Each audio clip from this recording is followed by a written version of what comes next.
आप सभी को जय मसीह की द बाइबल पोर्शन में आपका स्वागत है। हमारा आज का वचन है यिर्मयाह की पुस्तक 44वां अध्याय वचन 1 से 14।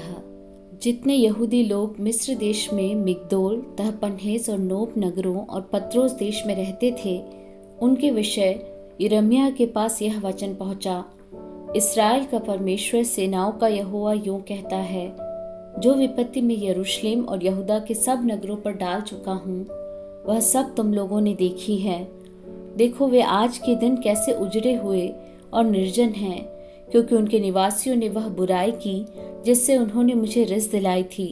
वे जाकर दूसरे देवताओं के लिए धूप जलाते थे और उनकी उपासना करते थे, जिन्हें न तो तुम और न तुम्हारे पुरखा जानते थे। तो भी मैं अपने सब दास भविष्यद्वक्ताओं को बड़े यत्न से यह कहने के लिए तुम्हारे पास भेजता रहा कि यह घृणित काम मत करो जिसे मैं घृणा रखता हूँ, पर उन्होंने मेरी न सुनी और न मेरी ओर कान लगाया कि अपनी बुराई से फिरें और दूसरे देवताओं के लिए धूप न जलाएं। इस कारण मेरी जलजलाहट और कोप की आग यहूदा के नगरों और यरूशलेम की सड़कों पर भड़क गई और वे आज के दिन तक उजाड़ और सुनसान पड़े हैं। अब यहोवा सेनाओं का परमेश्वर, जो इस्राएल का परमेश्वर है, यूं कहता है, तुम लोग क्यों अपनी यह बड़ी हानि करते हो कि क्या पुरुष, क्या स्त्री, क्या बालक, क्या दूध पीता बच्चा, तुम सब यहूदा के बीच से नष्ट किए जाओ और कोई न रहे। क्योंकि इस मिस्र देश में जहाँ तुम परदेशी होकर रहने के लिए आए हो, तुम अपने कामों के द्वारा अर्थात दूसरे देवताओं के लिए धूप जलाकर मुझे रिस दिलाते हो, जिससे तुम नष्ट हो जाओगे और पृथ्वी भर की सब जातियों के लोग तुम्हारी जाति की नामधराई करेंगे और तुम्हारी उपमा देकर शाप दिया करेंगे।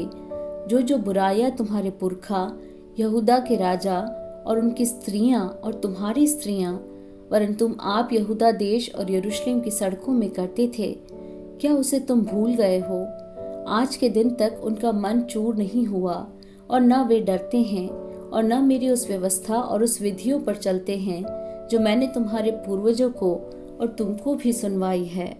इस कारण इस्राएल का परमेश्वर सेनाओं का यहोवा यूं कहता है, देखो, मैं तुम्हारे विरुद्ध होकर तुम्हारी हानि करूंगा ताकि सब यहूदियों का अंत कर दूं। बचे हुए यहूदी जो हट करके मिस्र देश में आकर रहने लगे हैं, वे सब मिट जाएंगे। इस मिस्र देश में छोटे से लेकर बड़े तक वे तलवार और महंगी के द्वारा मर के मिट जाएंगे और लोग उन्हें कोसेंगे और चकित होंगे और उनकी उपमा देकर शाप दिया करेंगे और निंदा भी करेंगे।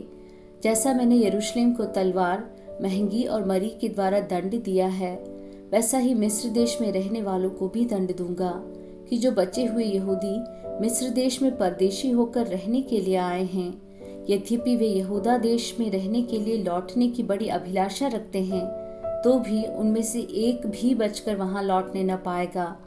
केवल कुछ ही भागे हुओं को छोड़ कोई भी वहां लौटने न पाएगा।